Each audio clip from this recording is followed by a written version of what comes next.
Sugatan ng driver at pasahero ng isang SUV matapos na mahulog sa isang palayan ang kanilang sinasakyan sa Lalok, Cagayan.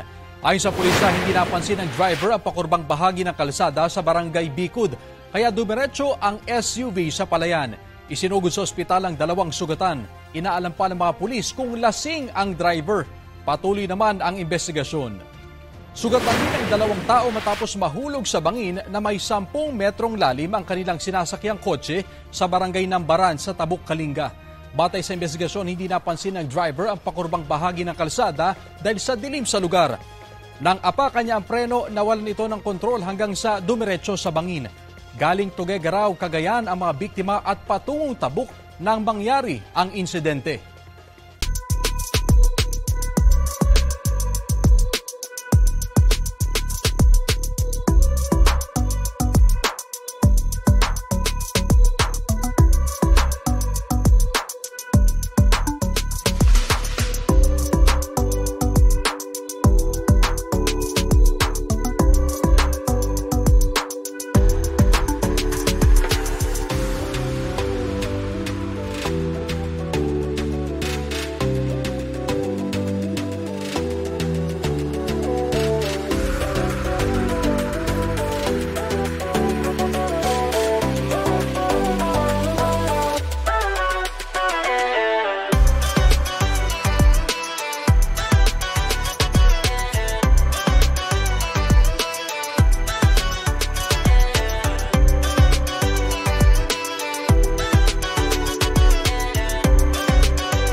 Kapuso, alamin ang maiinit na balita. Bisitahin at mag-subscribe sa GMA Integrated News sa YouTube.